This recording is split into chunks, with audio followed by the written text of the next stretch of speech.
Olá, senhoras e senhores, meus compatriotas celestiais. Eu sou o Gesniel Krause e você está no Teofilia e o livro de hoje é O Suicídio do Ocidente.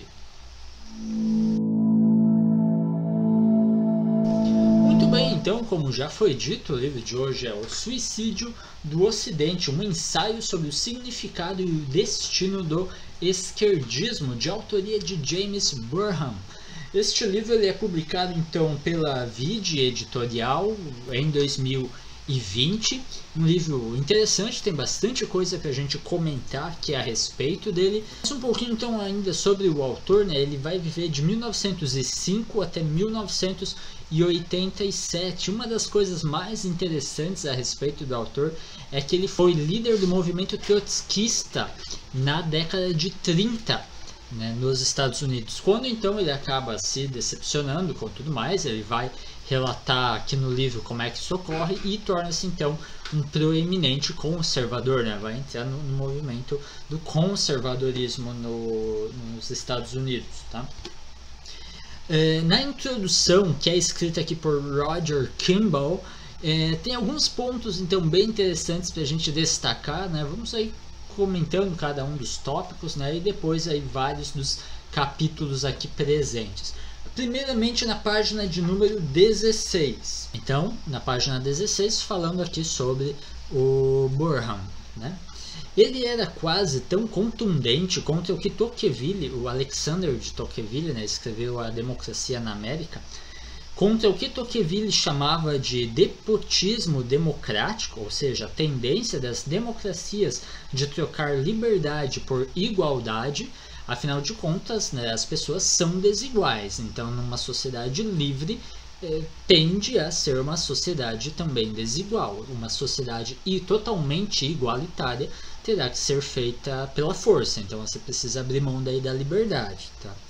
Quanto contra o comunismo. Então, ambas as coisas ele acabava por combater, era quase tão contundente contra o que Tocqueville chamava, então ele era contrário, a isso.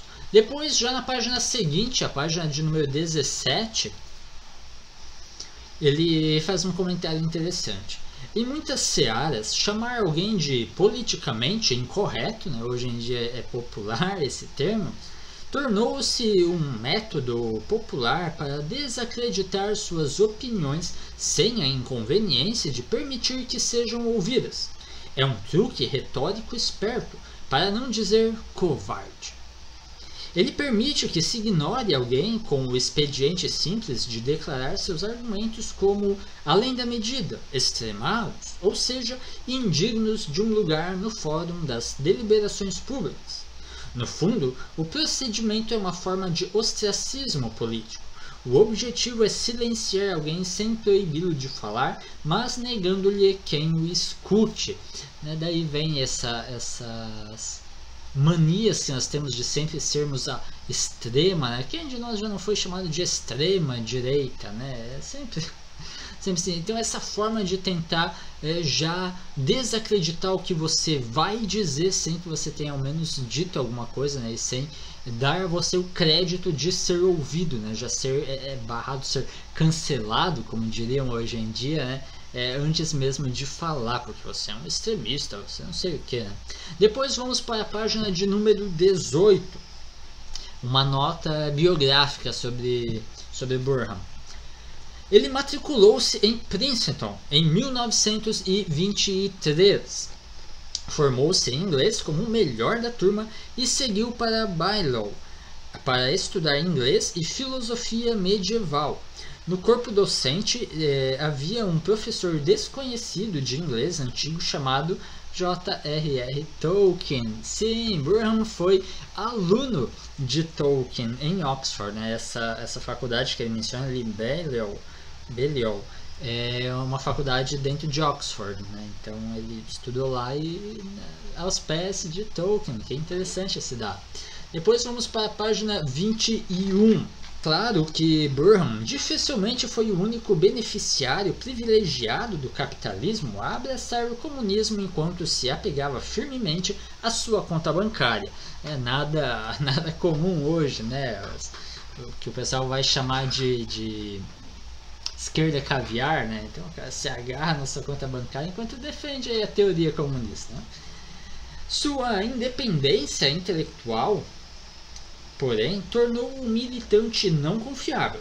Burham mergulhava alegremente em Tomás de Aquino, Dante e na Renascença num momento, e em Marx e nos boletins do camarada Trotsky no seguinte: era um amálgama vertiginoso, porém instável.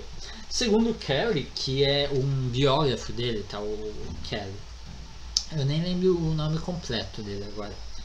Não desejoso de sacrificar o intelecto pela militância, Burnham tornou-se um recruta cada vez mais irrequieto. A ruptura aconteceu em 1939, então já no final da década de 30, né? Até então ele é um trotskista, né? Quando os soviéticos, fortalecidos pelo pacto de Hitler com Stalin, atacaram a Polônia. Trotsky justificara a ação como um passo na direção da abolição da propriedade privada. Mas Burnham a percebeu pelo que era: a tomada brutal de terras por um poder totalitário, né? E ali então, ele observando isso, ele acaba por abrir mão, né, dessa ideologia toda trotskista e tal, e ele se decepciona, né? Ele vê isso como uma invasão totalitária. Depois vamos para a página de número 23, onde ele vai falar sobre uma influência de Burnham sobre George Orwell também. Outro dado biográfico que eu achei bastante interessante, que eu não tinha nenhuma ideia. Orwell, claro, ele não vai ser assim um cara que vai concordar muito com Burnham, né? O Orwell tem os seus suas esquisitices, por assim dizer, né? Mas ele conhece, e a obra de Burnham vai impactar também Orwell.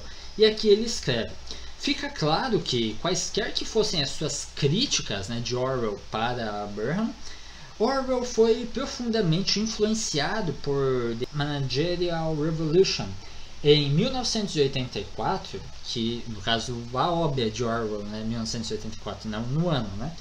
Na obra, 1984, ele adotou totalmente a ideia de Burnham de que o mundo estava se reorganizando em 3 estados totalitários rivais. O próprio livro The Managerial Revolution aparece no romance de Orwell sob o título de Teoria e Prática do Coletivismo Oligárquico. Tá? Então, outro dado interessante que eu não fazia ideia a respeito do Burnham.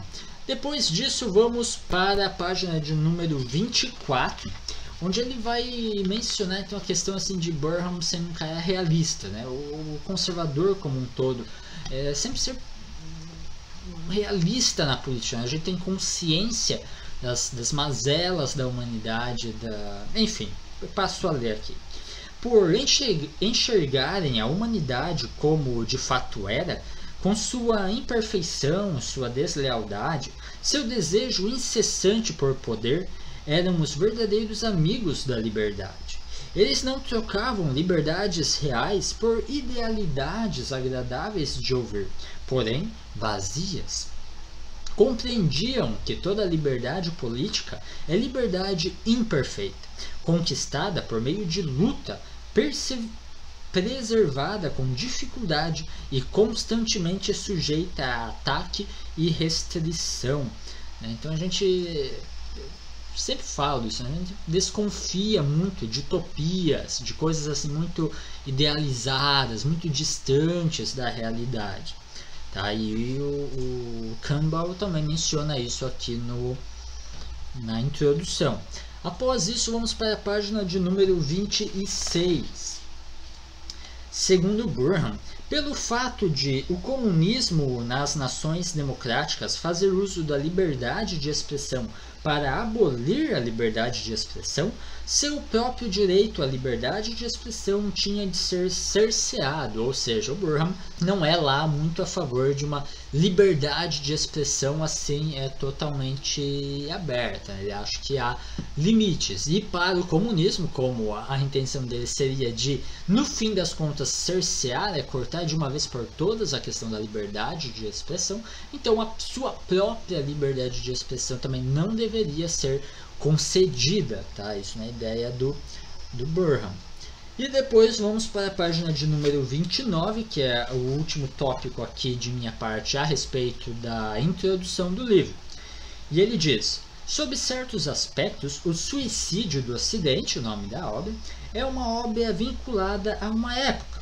É um produto da Guerra Fria. Essa obra ela é escrita originalmente em deixa eu ver se eu anotei aqui. Não anotei. Mas ela é de 1900 e pedrinha. Ela não é tão recente assim. Aqui no Brasil ela é publicada em 2020, né? Mas num primeiro momento... Poxa vida, eu não anotei. E eu também não lembro de cor agora. Mas enfim, 1900 e alguma coisa. Quando estava rolando lá a Guerra Fria, tá? É desse período. Tá. Então, o produto ali da Guerra Fria, sua mensagem essencial é relevante hoje como nunca. O campo de batalha pode ter mudado, os exércitos adotaram novas táticas, mas a guerra não acabou. Então, mesmo sendo aí um livro relativamente antigo, 1900 e bolinhas, não lembro agora o ano exato, mas as batalhas, e o progressismo em especial continua na ativa, então a batalha em si, a guerra em si ainda está rolando, e portanto o livro pode ser aí de grande valia ainda hoje também. E tendo dito isso, vamos aí entrando agora nos capítulos desse livro. Vamos comentar os pontos mais interessantes e refletirmos juntos aí a respeito de algumas das suas citações. O capítulo de número 1 é nomeado A Contração do Ocidente. Então, a contração, uma espécie então de diminuição, um encolhimento do Ocidente. Vamos para a página de número 40. Ali ele vai dizer o seguinte: a partir de precedentes e analogias, aprendemos que o processo de encolhimento, quando se inicia, raramente ou nunca é revertido. Embora a taxa de erosão seja lenta, durante séculos, a dissolução de impérios e civilizações continua, geralmente ou sempre, até que eles deixem de existir ou sejam reduzidos a ruínas ou fósseis, isolados da corrente principal da história. Portanto, somos levados a pensar que o Ocidente, ao encolher, provavelmente também está morrendo. Então ele começa assim com aquele banho de água fria. Caramba! Quais são as esperanças então para nós? Vamos continuando, mas ele começa assim com esse comentário nada otimista, nada positivo. Vamos para a página de número 44. Então, claro, ali ele olhava, digamos, o Império Romano, como foi se esfacelando e foi minguando. Ele foi olhando vários impérios ao longo da história, como é que as coisas aconteceram, o que a gente pode aprender com a história também para os dias de hoje, para o que o Ocidente tem encarado. Página 44. Devemos concluir que as causas primárias da contração do Ocidente, não as únicas causas, mas as causas determinantes, foram internas e não quantitativas. Abrangiam mudanças estruturais ou fatores intelectuais, morais e espirituais. Por isso, o suicídio do Ocidente, ele vai afirmar que não são fatores externos, um ataque de fora que estaria comprometendo o Ocidente, mas sim fatores internos. O Ocidente estaria se suicidando, por assim dizer, por fatores então estruturais, fatores intelectuais, morais e espirituais também. Esse abandono da religião, essa secularização, isso tudo contribui para esse suicídio então do Ocidente, na visão aqui do do James Burham. Vamos para a página seguinte, página 45. Parece-me um símbolo taquigráfico adequado e conveniente para lidar com o conjunto de fatos que acabamos de mencionar, mostrando que a civilização ocidental está se contraindo rapidamente. B. Essa contração não pode ser explicada pelo poder material de qualquer agente externo à civilização ocidental. C. Não pode ser explicada por nenhuma deficiência ocidental em termos de poder ou recursos materiais. Afinal, o Ocidente é mais rico, mais bem desenvolvido, cientificamente falando, esse tipo de coisa. E D.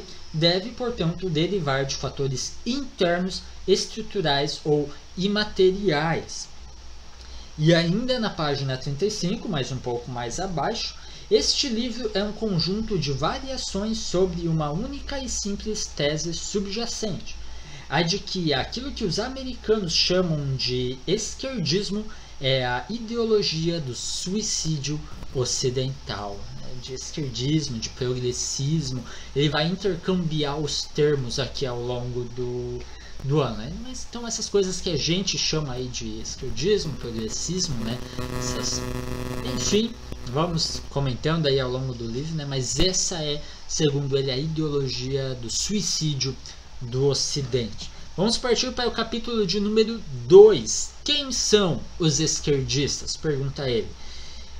Aí ele vai mencionar nesse capítulo assim, uma dificuldade de definição, né? Parece que entre eles mesmos não se concordam, né? Mas a gente também consegue definir mais ou menos uma linha vermelha que conseguiria mais ou menos definir, tá? E aí ele vai listar 39 perguntas que vão estar entre a página 59 e a página 62, onde, segundo ele, se as pessoas afirmarem que sim aquelas perguntas, né, se elas concordarem com aquelas perguntas, elas serão então tidas como esquerdistas ou progressistas, né?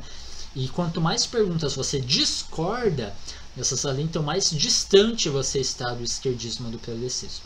Eu concordo que particularmente me surpreende algumas daquelas perguntas. Eu tenho a impressão de que algumas justamente os esquerdistas, pelo menos no nosso contexto aqui brasileiro, vão discordar da pergunta, enquanto os conservadores que vão concordar com as perguntas. Mas enfim, isso acredito, né, vai aparecer um pouco mais de forma clara lá para frente, né? Talvez os contextos sejam aí um pouco diferenciados, né? Enfim, né? Algumas perguntas ali me surpreenderam. Vamos para o capítulo de número 3. A natureza humana e a sociedade justa. Um capítulo interessante esse. Página 69. Vamos falar aqui então sobre a natureza humana, né? Parece que tudo parte de pressupostos filosóficos, e entre eles está sobre a natureza humana, né? As nossas análises antropológicas, tá? E segundo James Burham, o esquerdismo acredita que a natureza do homem não é fixa, mas mutável, com um potencial ilimitado, ou pelo menos indefinidamente grande, para um desenvolvimento positivo, bom, favorável, progressivo, daí progressismo, né?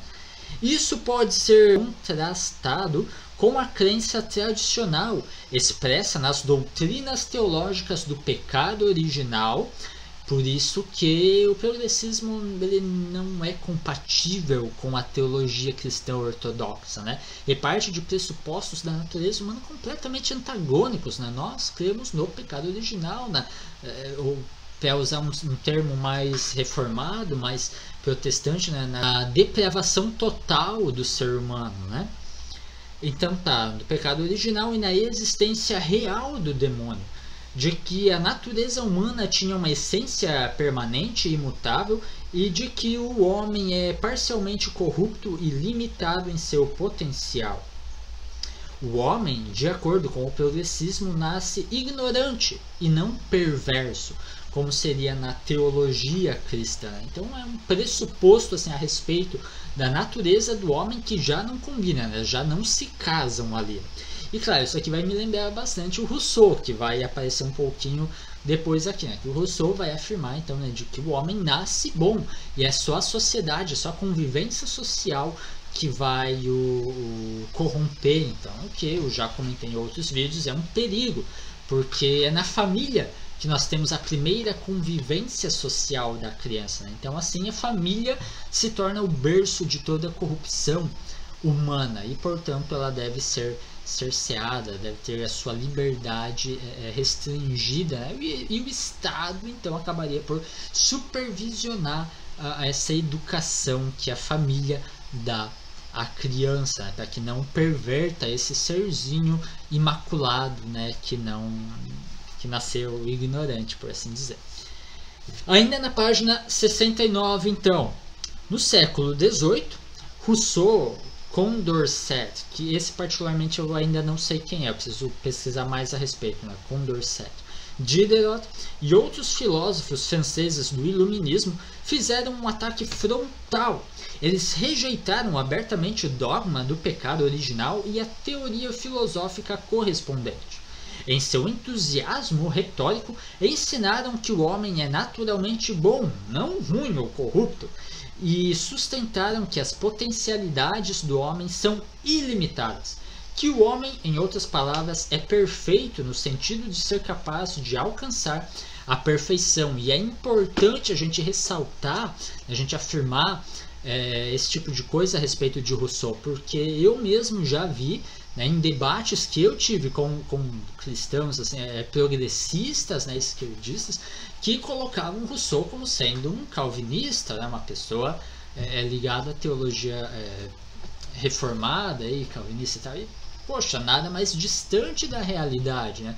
O iluminismo como um todo, o Rousseau, essa galera toda, ali sim eles vão romper com a teologia cristã, né? Com pontos importantes da teologia cristã, como é o caso aí do pecado original, da queda do ser humano, né? Da depravação total da natureza humana, tá? Então, não, eles não são mais cristãos, não são mais calvinistas, luteranos, ou enfim, né? Boa parte deles até se mantém talvez assim como um deísmo, né? Uma religião natural, mas eles vão romper com as ideias de religião revelada, tá? Com os dogmas da igreja, com sacramentos, com instituição, nada disso, tá? Então deixa-se de ser cristianismo no sentido ortodoxo da palavra, tá? Vamos para a página de número 71.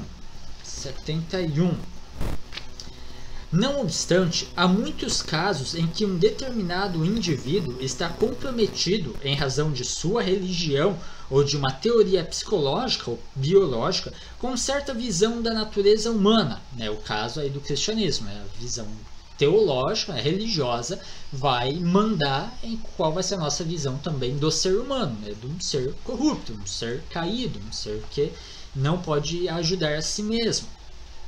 E está comprometido, em razão de seu esquerdismo, com uma visão incompatível à anterior. Então se torna engraçado, porque por sua questão religiosa ele vai ter de concordar com o pecado original, mas por suas convicções então ideológicas, esquerdistas vai ter de concordar com o pecado original, né, com a depravação da natureza humana. Nesses casos, resta-nos observar que os seres humanos são assim mesmo, incoerentes em suas crenças e comprometimentos. Não, desculpa. Incoerentes em suas crenças e comprometidos com muitas contradições. Para a maioria das pessoas, isso não é um problema. Elas geralmente nem percebem as contradições e, de qualquer forma, não levam muito a sério a exatidão lógica, né? Por isso que a gente vê aí tanto cara que afirma que é tanto de esquerda quanto é cristão e ainda acha que é cristão, que é de esquerda justamente por conta da teologia cristã, quando há tantas incompatibilidades lógicas entre eles, né? A primeira delas aí já mencionada, né? A questão da própria natureza do ser humano, né? Já não bate muito bem ali.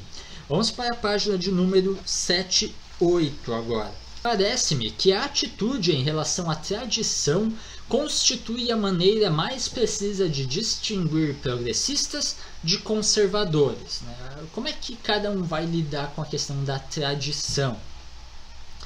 e, de forma mais geral, a esquerda da direita. Uma vez que, em termos de mudança, o revolucionário e o reacionário estão somente levando as respectivas atitudes de progressistas e conservadores a seus limites, né? Então, enquanto o progressista quer rumar em direção ao mundo utópico de perfeição, né? Que estamos... até uma ideia secularizada da ideia de escatologia cristã, né? Que nós também estamos, por assim dizer, indo em direção ao fim dos tempos, onde então Cristo vem e reina, né? O escatom, a parousia, enfim. Então essa secularização da ideia de progresso, onde então se quer trazer o céu na terra, né? Uma sociedade então utópica. E daí nós já não concordamos. Aí deixou-se de ser teologia cristã, né? Já foi longe demais. É só digamos assim, bebeu nas fontes para abandonar o rio, né? E já o conservador vai querer manter aquilo que se provou ser bom, agradável, útil, belo, enfim, ao longo do tempo, né? Não, já que foi útil até aqui, certamente permanece sendo útil, né? Então, o conservador ele tem a consciência de que é muito mais fácil a gente destruir aquilo que foi construído do que efetivamente construir ao longo das gerações, e portanto toda a cautela do mundo ao decidir o que a gente mantém, o que a gente pode realmente se desfazer. E aí, tomado essas atitudes aos extremos, segundo Burham, nós teríamos então um revolucionário que vai querer destruir tudo e recomeçar a sociedade das cinzas da antiga, e o reacionário, que é o cara que quer viver lá atrás, que é estacionário, né? Parou ali, não, a gente é assim, pronto, acabou, não mudamos. Seriam então atitudes daí extremadas em ambos os lados. E aí ele segue ainda na página 78. Podemos colocar a questão da seguinte maneira: o fato de uma ideia, instituição ou conduta específica ter sido estabelecida há algum tempo cria um precedente para sua continuidade? Então essa é a pergunta. Quem falar que sim, não, se a instituição ou conduta específica tem sido estabelecida há algum tempo, então beleza, isso já cria precedente, a gente vai continuar com isso. Então a pessoa tá pro conservadorismo, né? Tá mais ali. Se a pessoa responder que não, só o fato dos mais antigos ter agido assim não quer dizer nada para nós, a gente vai romper com a tradição, vai romper com o que foi útil para as outras pessoas antes de nós, né? A gente não quer saber de caminhar na trilha deles, aí não. Então você tá mais pro progressismo, né? Tá mais pro esquerdismo. Vamos para o capítulo agora de número 4, o diálogo universal. Na página 84, ele vai dizer o seguinte: a lógica do progressismo nos garante que, com o tipo certo de educação, isso é, a educação racional, o aluno em cuja natureza não existe defeito ou corrupção inata e permanente, necessariamente se tornará um bom cidadão. Com a universalização do tipo certo de educação, os bons cidadãos juntos produzirão a sociedade justa. E aí, claro, essa educação certa só o Estado é que é capaz de prover, né? Por isso que as famílias sofrem essa desconfiança toda daí, né? Lembra da convivência social que corrompe o homem? Pois é, né? Daí o Estado supervisiona a educação certa, né, que é racional, positivista, né, coisas assim, para garantir os bons cidadãos aí para uma sociedade então perfeita, justa, né, íntegra, enfim. Página de número 90. Se a ignorância e as estruturas sociais deficientes explicam o crime, a guerra, a fome, as rebeliões raciais, o caos urbano e assim por diante, poupando assim o assaltante, o soldado, o adulto desempregado, o negro furioso e a mãe solteira da responsabilidade direta por seu comportamento e suas consequências, é aquela famosa ideia da vítima da sociedade, né? A sociedade aqui no fundo é culpada pelas atitudes incorretas, pelas atitudes aí dos marginalizados, enfim, né? Mas se é assim, Então, o cidadão próspero que é assaltado, os generais, os proprietários, os comerciantes, os banqueiros e até segregacionistas brancos devem também, pela mesma lógica, ser poupados de seu fardo de culpa pessoal. Eles também, à sua maneira, são apenas produtos infelizes das más condições em que nasceram e da educação inadequada que receberam, né? Então acabam assim meio que sendo dois pesos e duas medidas, né? Enquanto o delinquente é uma vítima da sociedade, o cara próspero não, esse é o que é o malvado, né? Ele não é vítima também da educação que ele recebeu, né? Das oportunidades que ele aí recebeu e foi incentivado a aproveitar e tal. Percebem como parece que só um tem culpa sempre no cartório, né? E aí o Burham então expõe essa crítica. Não, se um não é responsável pelos seus atos, se um é vítima, então o outro, pela mesma lógica, acaba sendo vítima também. Vamos para a página 93. Ao motivar a teoria e a prática da liberdade de expressão, o esquerdismo deve abandonar sua crença na utilidade social superior da verdade ou admitir que não podemos ter certeza de que conhecemos a verdade. A primeira alternativa, que significa que o erro às vezes é mais útil para a sociedade do que a verdade, não é obviamente falsa, mas é descartada pelo esquerdismo que nem chega a considerá-la seriamente. Portanto, o esquerdismo deve aceitar a segunda alternativa, o que nos deixa na seguinte situação: a verdade é o nosso objetivo, mas a verdade objetiva, se existir, é inatingível. Não podemos saber nem se estamos nos aproximando dela, porque essa estimativa não tem como ser feita sem um padrão objetivo de referência. Assim, o objetivo que postulamos perde sentido, evapora-se. A impressão que eu tenho aqui, né, o Burham coloca como a esquerda defendendo a liberdade de expressão.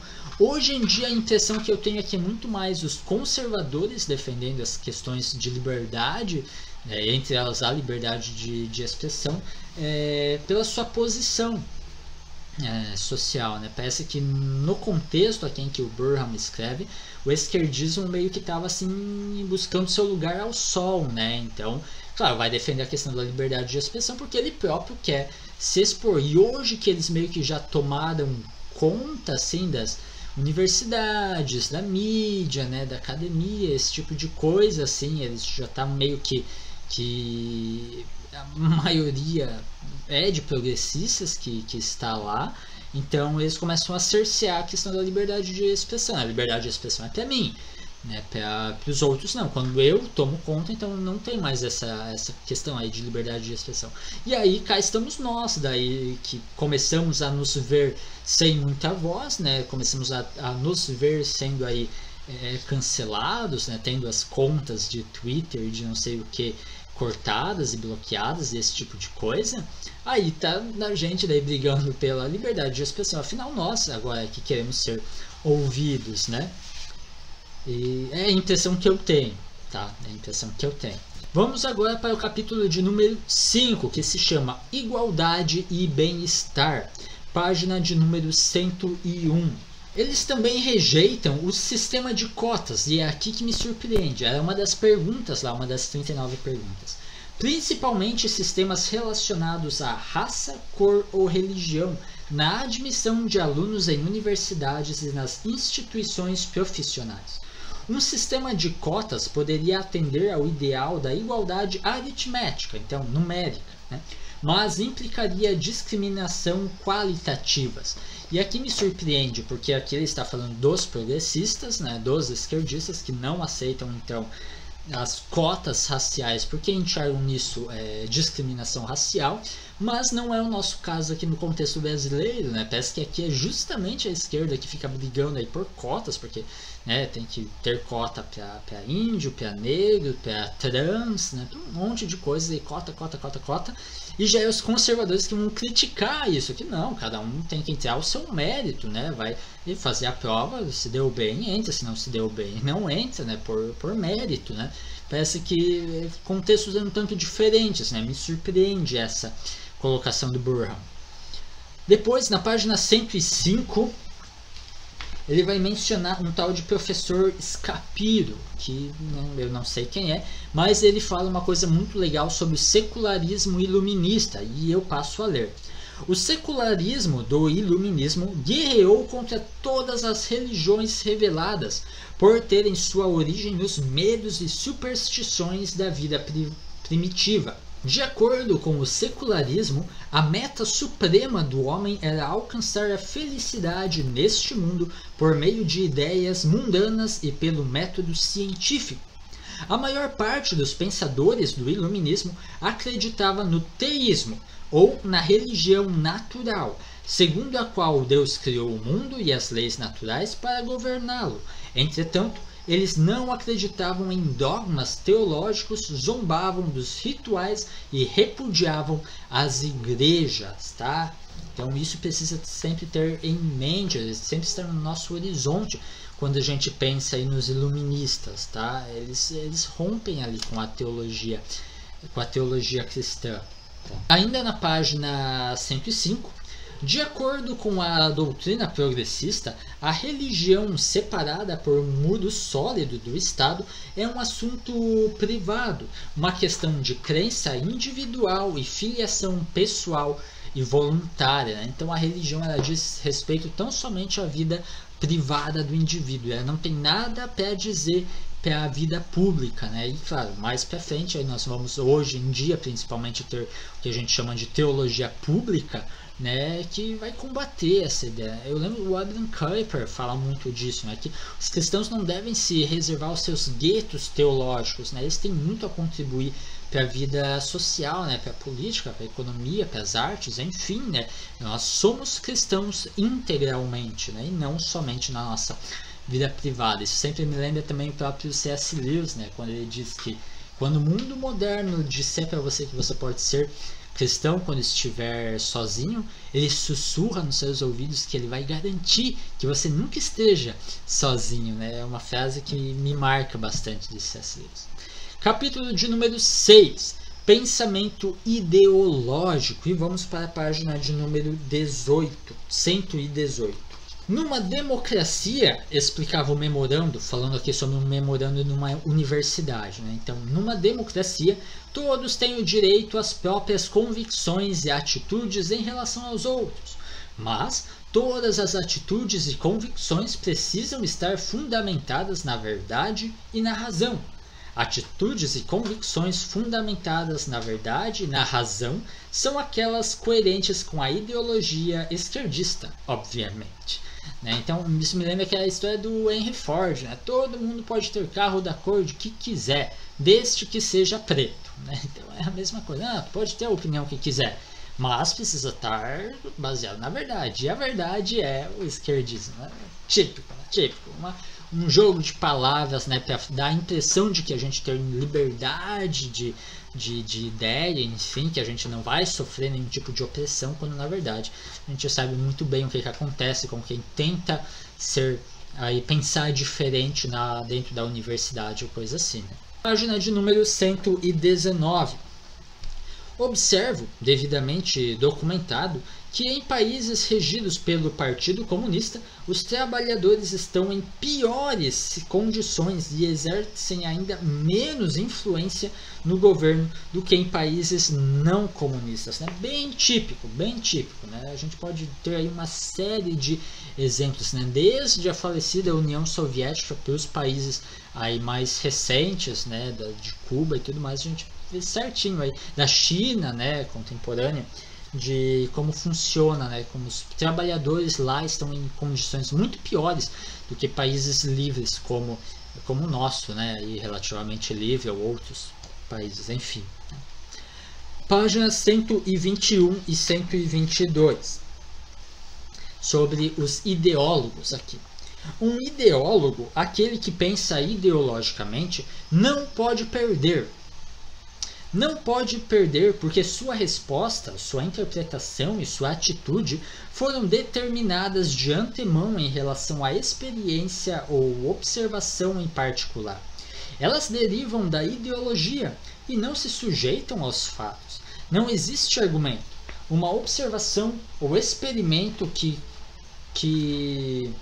conteste uma crença ideológica sólida pela simples razão de que um ideólogo não aceitará nenhum argumento, observação ou experimento como forma de contestação. Tudo que ele pensa, tudo que ele faz, tudo que ele é já está definido de antemão pela ideologia, Ele sempre vai dar um jeito de dar uma escapada, de dar uma burlada. Sabe aquele cara que vai defendendo o comunismo, vai defendendo, e aí quando você dá os exemplos, não, mas isso ali não é o verdadeiro comunismo, Sempre vai dando um jeito ali de, não é, e ele acaba igualzinho como começou o debate contigo. Ele não muda absolutamente em nada, porque é ideologia. Vamos para a página 136.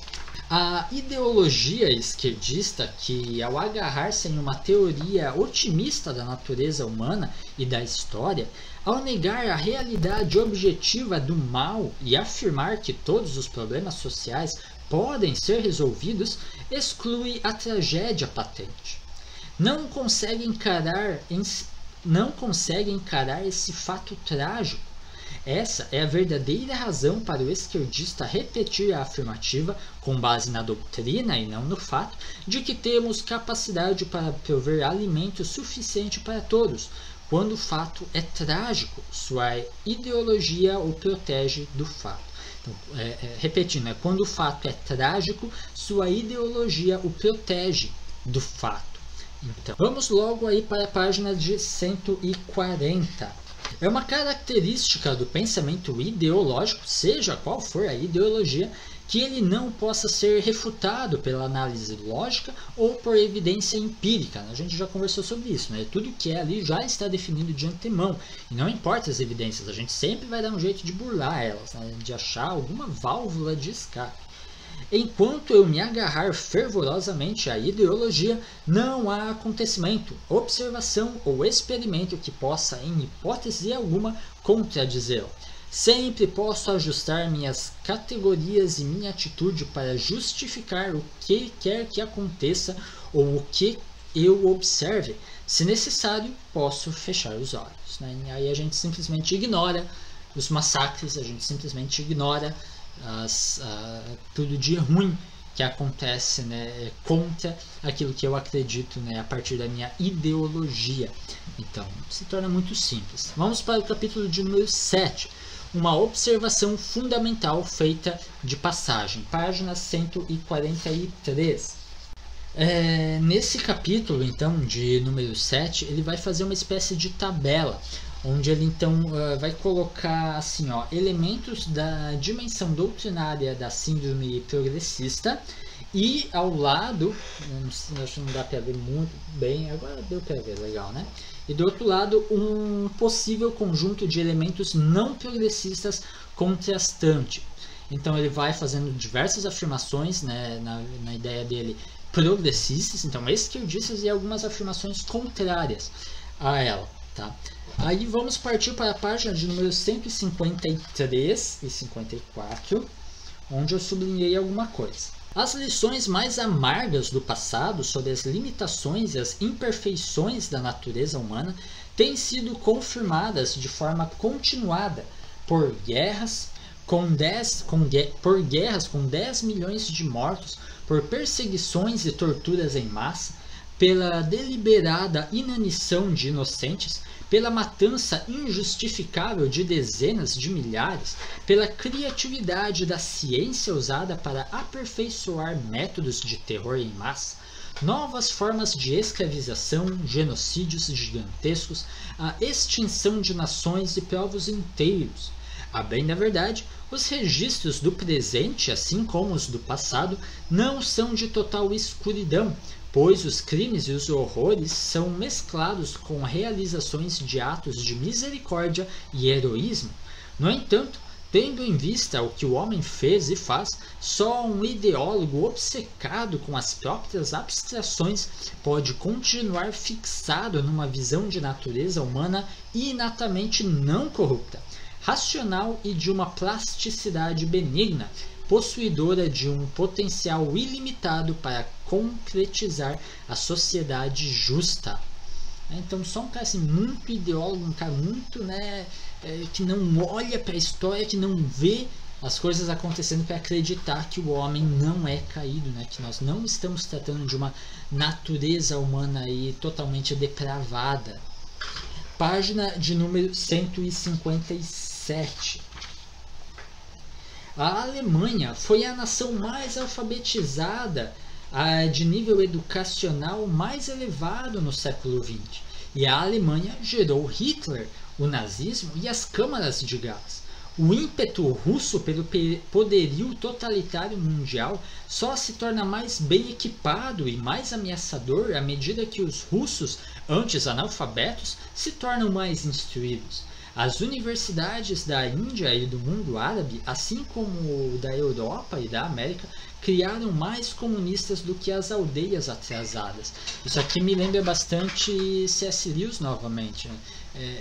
A educação sem valores só faz do ser humano, só faz do homem um demônio mais inteligente, né? Então, a educação por educação, ela não resolve os nossos problemas, ela só nos capacita a sermos ainda mais maléficos, né?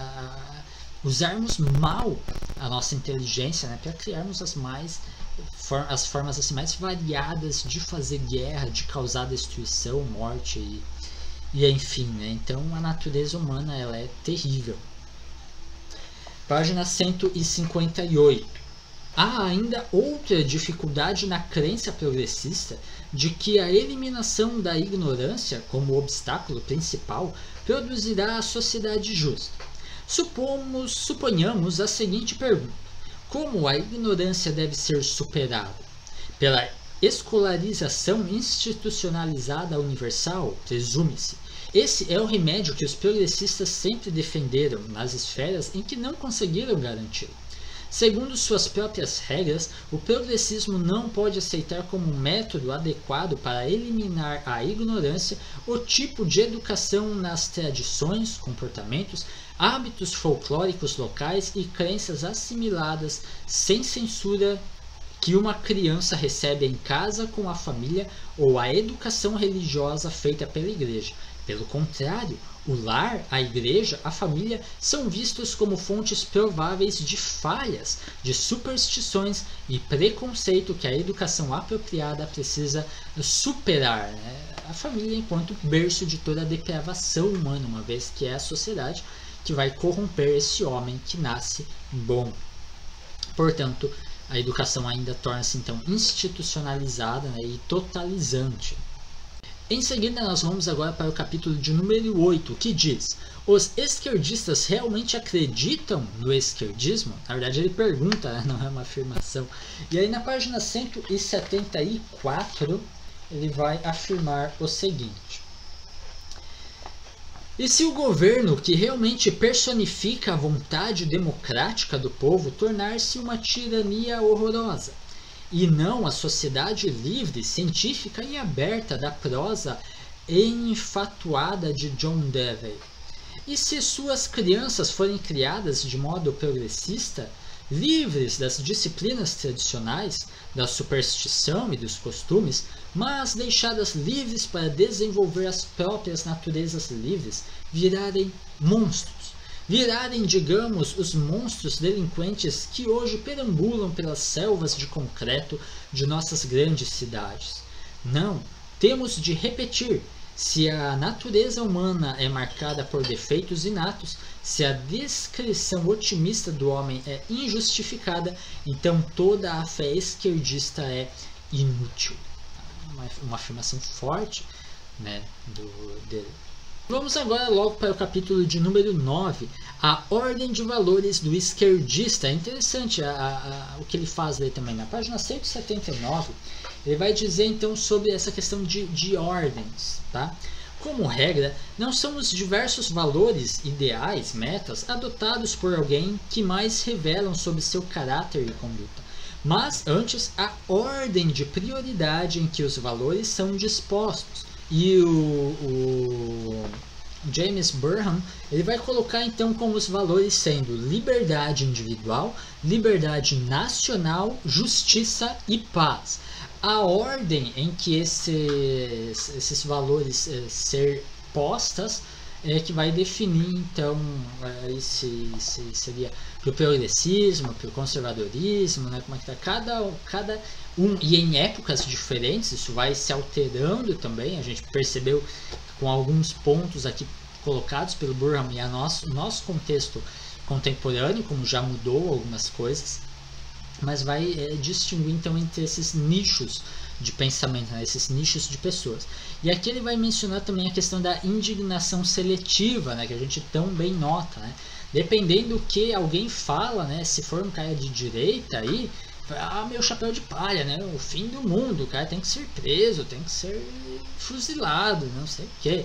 Aí se algum cara que é relacionado à esquerda fala talvez algo até pior, não é bem assim, não foi o que ele quis dizer, né, se coloca panos quentes ali na frase do cara. A gente vê isso acontecer direto por aí, né? Isso se chama então essa indignação seletiva, e o Burham vai mencionar isso. Mas vamos logo para o capítulo de número 10. Interessantíssimo esse capítulo, a culpa do esquerdista, página 210.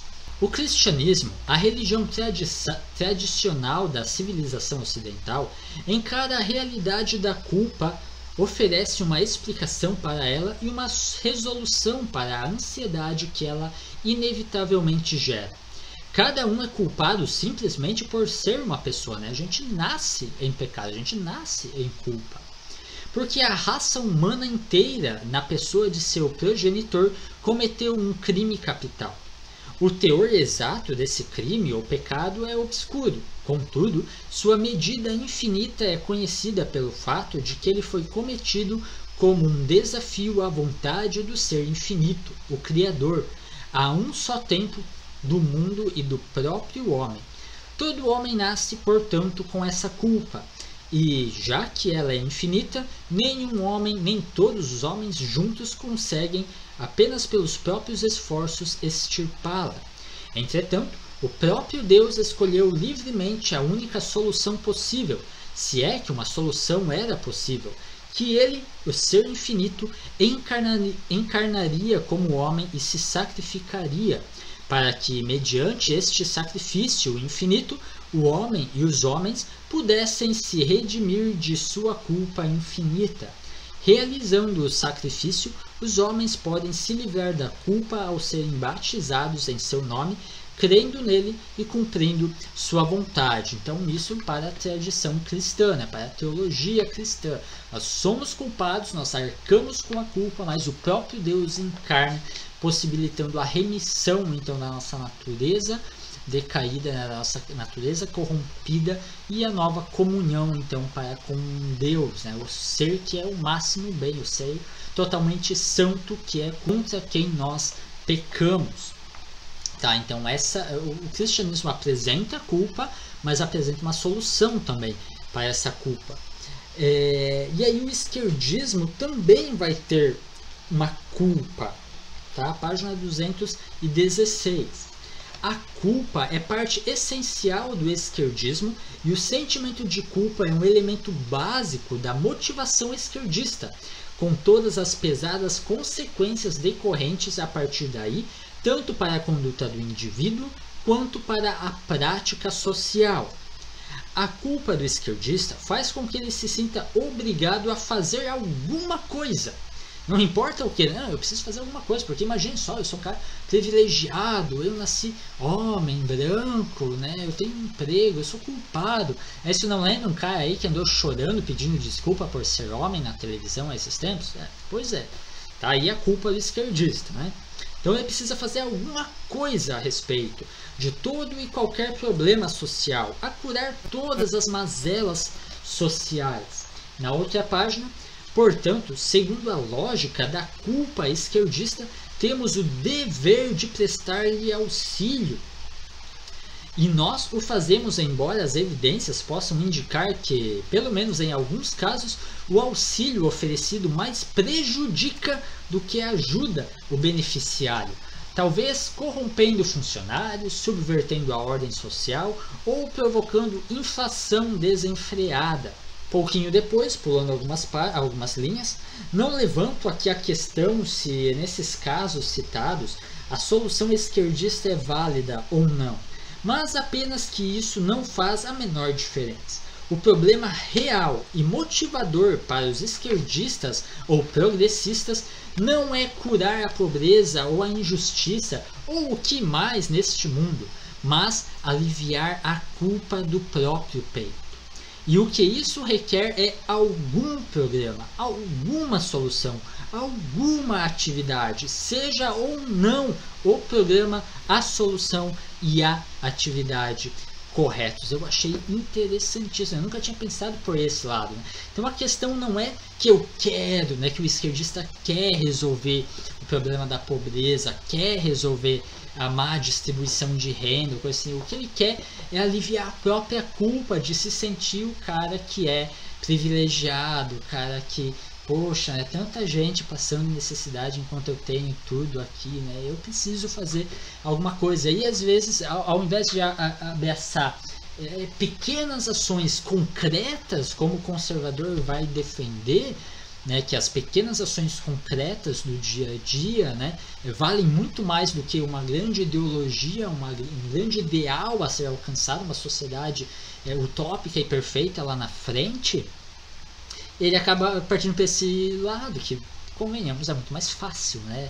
A gente apostar numa coisa lá na frente, uma euforia, ao invés das pequenas alegrias diárias, uma euforia lá na frente, né? Lá a perder de vista, se alguém sobreviver tempo suficiente para viver isso. Capítulo de número 11, é um nome aqui, Paz d'ennemi à gauche, que tem a ver com o maior inimigo, tá? Em francês, eu acredito.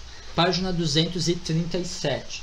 Tanto na Grã-Bretanha quanto nos Estados Unidos, os progressistas começaram a desenvolver em 1962 a doutrina de que palavras inerentemente ofensivas, como as palavras da extrema-direita parecem ser, mas não as comunistas, não aparecem sob o manto da livre expressão. Interessante isso, né? Que interessante. Aí tem algumas palavras específicas, né? E geralmente aquelas mais utilizadas, aquelas típicas, né, do pessoal mais ligado aí ao conservadorismo, na verdade, aqui sempre coloca como extrema-direita, né? Mas qualquer coisa que não seja centro-esquerda já é de extrema-direita, né? Impressionante. E aí aquelas ideias já, não, isso aqui não é liberdade de expressão, né? Liberdade de expressão é só o que está desse centrinho aqui PK, ou melhor, PK, né? Minha mão esquerda é essa daqui, PK. 241. O inimigo da direita é tão necessário para o progressismo que quando ele não existe, o progressismo tem de inventá-lo. Daí, porque, penso eu, a ameaça nazista é mantida no cenário público por jornalistas, historiadores, diretores de cinema, produtores de TV, romancistas, pregadores e políticos demagogos com uma projeção sem justificativa histórica objetiva. Claro que aqui ele acaba partindo de um pressuposto que não é não é um consenso entre os pensadores de que o nazismo seria de direita, né? Porque daí a gente vai ter de se questionar o que é direita, o que é esquerda. Se tiver a ver com liberdades individuais, com o tamanho do Estado, com o autoritarismo, fica difícil considerar o nazismo de direita, né? Então vai depender das nossas definições de esquerdismo e da direita e da esquerda. Mas enfim, ele parte desse pressuposto, né, do nazismo como de direita, talvez porque o nazismo vai trazer alguns aspectos da tradição pagã, né, de antigamente, talvez alguma coisa relacionada a isso. Mas de qualquer forma isso se apresenta também nos nossos dias, porque também hoje a direita é sempre associada ao nazismo, né? Eu lembro na eleição de Bolsonaro, porque vai queimar os homossexuais, né? Porque o nazista, eu moro no sul, né?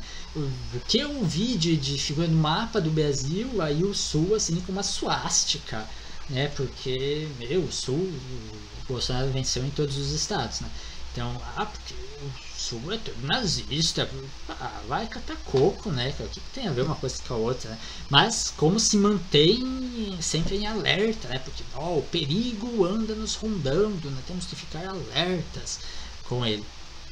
inventa-se um inimigo imaginário daí do nazismo. Capítulo de número 12, a dialética do esquerdismo, página 243. Por muitas vezes, os não comunistas censuraram os comunistas por alegadas incoerências flagrantes no comportamento comunista.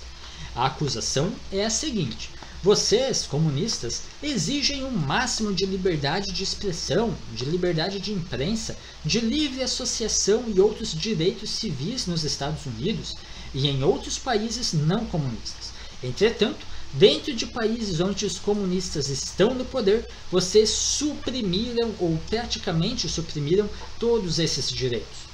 Vocês sustentam o direito à greve nos países não comunistas e muitas vezes exercem esse direito na prática quando estão no controle dos sindicatos. Mas nos países comunistas ele é considerado crime e em alguns casos é crime capital fazer greve ou meramente defendê-las.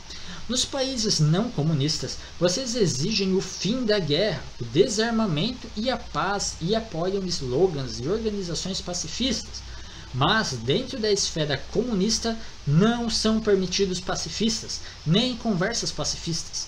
E o plano econômico geral é subordinado ao armamento e os comunistas dão apoio direto a muitas guerras e rebeliões pelo mundo inteiro. Vocês reivindicam a autodeterminação e a independência para quase qualquer grupo, por menor que seja a reivindicação para se tornar uma nação genuína, na África, no Oriente Médio ou no sul da Ásia. Mas recusam-se a permitir qualquer liberdade de expressão da opinião nacional dentro das nações, muitas delas de linhagem antiga, dentro de seu próprio bloco, e enviam tanques para reprimir qualquer tentativa de ação independente. Tem uma certa incoerência aí. E um pouquinho depois, então, ele explica isso aí tudo. O campo comunista é a tese, lembre-se aqui da questão de tese e antítese, que vai formar então a síntese, né? Então tem essa questão, extremo, extremo e equilíbrio, né?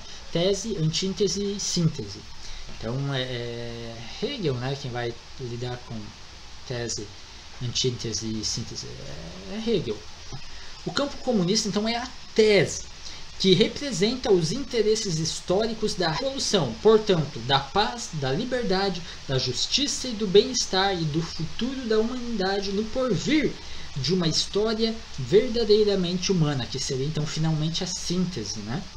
O que quer que fortaleça o campo comunista é certo, bom e justo. Então não existe mais o certo e o errado em si mesmo, né, de forma objetiva. Existe aquilo que vai ajudar o partido ou vai dificultar, vai atrapalhar o partido. Então aquilo que vai ajudar é certo, independente do que seja, e aquilo que prejudicar é errado. Então é por isso que o cristianismo, por exemplo, é uma coisa que atrapalha, né? A gente vê como os pressupostos ali não se casam. A gente parte de pressupostos da existência de Deus, da natureza humana, um monte de coisas que o comunismo está equivocado, não é assim. Então o cristianismo atrapalha. Então o comunista, né, isso a gente vai chamar aí de marxismo cultural, vai defender coisas que no fundo em países que já são comunistas não são toleradas, tais como, por exemplo, as questões LGBT. Você vai aí para uma antiga União Soviética, ou mesmo uma China hoje, não é tolerado lá, não tem parada gay lá, mas aqui se apoia, aqui você vê unidos, né, lá o Partido Comunista LGBT, né? Então não é que eles estão preocupados com uma causa LGBT, é que uma causa LGBT contraria a teologia cristã. E então, digamos assim, o inimigo do meu inimigo é meu amigo. A questão é que ele ajuda a alcançar essa tese do comunismo para mais tarde alcançar a síntese então dessa sociedade utópica, né? Então não existe verdade, existe aquilo que é útil para o partido, não é útil para o partido. O que é útil a gente vai apoiar, indiferente se está ligado ao comunismo ou não, desde que ajude a causa agora, tá bom, né? E aí mais tarde a gente se vira com eles também depois, né? Verdadeiramente humano. O que quer que fortaleça o campo comunista é certo, justo e bom. Na atual era transitória de luta mundial, de guerras e revoluções, o uso dos direitos civis dentro do campo comunista para divulgar a oposição à linha do partido e à revolução apenas expressariam a intrusão de influências contra-revolucionárias, de remanescentes capitalistas e intervenções imperialistas. O propósito correto da expressão e da reunião públicas é apoiar, fortalecer e aprimorar o trabalho da revolução, e não o de sabotá-lo. De forma semelhante, a organização do trabalho tem a função de capacitar os trabalhadores para contribuir ao máximo para a construção da revolução, não para destruí-la. Além do que, as greves seriam, em qualquer caso, um anacronismo num país comunista, porque são os próprios trabalhadores, por meio de seu Estado revolucionário, e não os capitalistas e monopolistas, os proprietários das máquinas e das fábricas. Dado que ainda vivemos num mundo onde as forças de reação e o imperialismo são desenfreados e estão diariamente tramando afogar a revolução em sangue, nosso campo precisa estar armado no mais alto grau possível para servir a causa da paz, que é a causa da revolução. E todo golpe desferido numa revolta anticolonialista ou numa guerra por independência e libertação contra um poder imperialista ou uma classe social reacionária é um golpe pela paz. No entanto, permitir partes da região já comunista, ou seja, realmente libertada, se separe sob a reivindicação alegada ao direito de autodeterminação seria render-se às intrigas contra-revolucionárias dos produtores de guerras imperialistas. O mesmo raciocínio se aplica exatamente ao campo não comunista, mas, claro, no sentido contrário. O campo não comunista representa os interesses históricos dos opressores das classes da contra-revolução, portanto, da guerra, da tirania, da pobreza e do passado e do presente, sangrentos e reacionários de uma sociedade pouco acima da barbárie. Uma vez que a livre expressão e o direito de reunião e outros direitos civis são úteis para o funcionamento da vanguarda revolucionária dentro do campo inimigo e para as manobras psicológicas e separatistas concebidas para corroer a vontade do inimigo e sua estrutura social, eles devem ser preservados e apoiados. Isso se fala sobre vários outros movimentos também, igual eu acabei de falar antes, né? Já que as greves podem ser exploradas para enfraquecer a economia não comunista e para levar adiante as ideias dos revolucionários, o direito à greve é, de forma semelhante, correto para o campo não comunista. E fica óbvio que qualquer enfraquecimento do armamento do campo não comunista ou da vontade não comunista para usar seu armamento por meio de propaganda e atividade pacifista parcial ou total é correto, bom e desejável dentro da esfera do inimigo, ou seja, nossa, né, do mundo ocidental. Né? Isso também me lembra um pouco o C.S. Lewis. Em um dos seus livros ele tem um capítulo que se chama Por que Não Sou Pacifista? Muito interessante, vale a pena dar uma conferida. Vamos para a página de número 248, onde ele volta a falar sobre pacifismo. Quanto mais meu adversário for afetado por ideias pacifistas, melhor para mim, em termos práticos. Né? Então, claro, para o mundo aí, antigamente, ou até atualmente, né, comunista, quanto mais o Ocidente for pacifista, menos armado, menos preparado para um combate armado, melhor para mim, mais fácil para eu derrotá-lo. Né? E essa é uma das coisas que o Lewis vai colocar, né? Um país que tenha pacifistas demais, pacifistas o suficiente para o país como um todo não conseguir reagir a uma tirania, um país tirano armado, é um país que invariavelmente acabará por ser dominado. Né? O mundo está cheio desses. Né? Então, se eu, sendo bom, me desarmo, porque afinal de contas eu não tenho pretensão de atacar ninguém, então eu também me abstenho do direito de defesa, então aquele que é mau, aquele que está propenso, aquele que está disposto a atacar para dominar, o fará, né? Porque eu não tenho mais como me defender. Vamos para o capítulo de número 15, Esquerdismo versus Realidade, página 306. Ninguém ameaçava a sobrevivência do Ocidente em 1500 ou 1700, ou há pouco menos tempo na escala das civilizações como no começo deste século. Então, aqui ele se refere ao século XX. Daí. Isso aqui também é interessante dizer, porque por vezes se fala que as grandes expedições, né, empreendidas ali pela França, por Portugal, Espanha, tinham em mente salvar o Ocidente, que estaria então em declínio ali por conta da reforma protestante e coisas assim.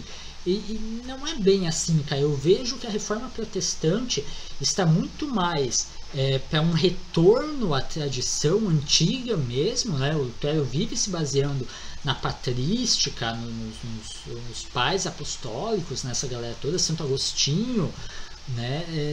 Do que como uma ruptura com a teologia, uma ruptura com a tradição, né? Então, a reforma protestante, que alguns vão colocar como sendo então um declínio do Ocidente, né, uma coisa negativa, eu vejo que ele está muito mais próximo, está muito mais para ser comparado à Revolução Gloriosa de 1688 na Inglaterra do que uma Revolução Francesa de 1789, que aí sim é uma ruptura com a tradição, né, uma coisa ali já do iluminismo e tal. Então, cara, a reforma protestante está muito mais para um retorno à tradição do que uma ruptura para com a tradição, tá? Então a gente vê aqui o Burham já coloca, né? Não havia essa ameaça ao Ocidente na época da reforma protestante, tá? Isso me parece muito mais uma apologia puramente católica, né, apostólica romana, do que um fato histórico, tá? Me parece que é mais uma guerra civil dentro do cristianismo, né, entre católicos, apostólicos romanos e os protestantes, ou os luteranos mais propriamente dito, né. Página ainda 306. Antes de nossa época, para o Ocidente, era uma questão de consolidação, crescimento, adaptação, mudança, reforma, melhoramento. Agora, em primeiro lugar, e como condição de todo o resto, está a sobrevivência. Claro, né, o Burham aqui ele está ainda naquele espírito da ameaça da Guerra Fria, né? A União Soviética ruiu, né, em 1991 ela se desfaz, mas hoje nós também temos aí a questão da China, que tem se tornado uma grande potência, né, com políticas assim ateístas e comunistas e tal. O perigo permanece, né? O perigo permanece. Não podemos fechar os olhos para isso, né? Vamos para a página 316. As pessoas se dispõem a suportar, a sacrificar-se e a morrer por Deus, pela família, pelo rei, pela honra, pelo país, por uma noção de dever absoluto ou uma visão elevada do significado da história. São esses ideais tradicionais e as instituições aos poucos construídas em torno deles, na verdade, os grandes baluartes espirituais e sociais contra o avanço premente da empreitada comunista pelo mundo. E são precisamente esses ideais e essas instituições que o progressismo criticou, atacou e em parte derrubou como supersticiosos, arcaicos, reacionários e irracionais. No lugar deles, o progressismo propõe um conjunto de abstrações pálidas e anêmicas pela mesma razão segundo a qual eles não possuem raízes no passado, no sentimento profundo e no sofrimento. Isso aqui me lembrou Edmund Burke, em Reflexões sobre a Revolução na França. É também aqui que ele vai mencionar essa questão da Revolução Gloriosa, né, que é completamente diferente da Revolução Francesa. Eu fiz essa comparação e nem expliquei, né? Eu acho que a Reforma Protestante está muito mais para a Revolução Gloriosa de 1688, porque é uma revolução que ela vai justamente impedir um rei revolucionário, né? Então ele vai significar justamente um retorno à tradição antiga da Inglaterra, né? E a Revolução Francesa sim é que é a ruptura com a monarquia, a ruptura com a tradição. Por isso que eu acho que a Reforma Protestante precisa ser mais comparada à Revolução Gloriosa do que à Revolução Francesa. O Edmund Burke explica então essa questão da Revolução Gloriosa. Voltando aqui à citação que eu acabei de ler, o Burke aqui também coloca como a Revolução Francesa, então ataca esses ideais de religião, né, de crença numa recompensa futura ou numa punição futura, ataca tudo isso, não coloca nada decente no lugar, então acaba depois não podendo contar nem com os próprios soldados, porque eles não têm mais motivo para honrar com a própria palavra e coisas assim. E isso também daí me lembra mais uma vez C.S. Lewis em Abolição do Homem, onde ele diz, né, a gente criou homens sem peito, no sentido de sentimentos, de valores, e daí a gente se espanta se houver traidores entre nós, né? E realmente a gente zomba da honra, de questões assim, e aí depois a gente acha estranho, né, quando o ser humano se torna mentiroso e covarde e enfim, né? E é a crítica que o Burham também aqui está fazendo é a questão do progressismo. Então, né, eles atacaram tudo que o homem valoriza, né? Honra, religião, país, esse tipo de coisa, família, né? Enfim. Depois vamos para uma citação de George Sorel, da página 321. George Sorel falando: durante o terror, os homens que derramaram mais sangue foram precisamente aqueles com maior desejo de permitir que seus semelhantes desfrutassem da idade de ouro com que sonharam, e que foram os mais compassivos com a miséria humana, otimistas, idealistas e homens sensíveis. Quanto mais seu desejo pela felicidade universal, mais implacáveis eles se mostravam. Né? De fato, né, se o homem está, como diria Nietzsche, além do bem e do mal, né, não está mais restrito à moral burguesa, à moral da teologia cristã, então não há limites morais para ele, né? Não há atos de vilania que não sejam permitidos a ele, né? Se Deus não existe, tudo é permitido, já diria. Na verdade, quem diz isso é o Sartre colocando na boca do Dostoiévski, né? Não é exatamente assim a citação do Dostoiévski, mas o conceito ali existe, né? Na ausência de Deus, limites morais simplesmente se desfazem, né? O horizonte moral é apagado. E então muitos atos de vilania acabam sendo acabam tendo licença para esses atos de vilania em nome dessa época de ouro lá no futuro, né? Uma sociedade utópica, né? E a gente viu isso se repetir na história, né? Acontecer. Tá, os homens mais sangrentos, né, acabaram sempre lutando por uma espécie de futuro ideal, né, utópico que não existe.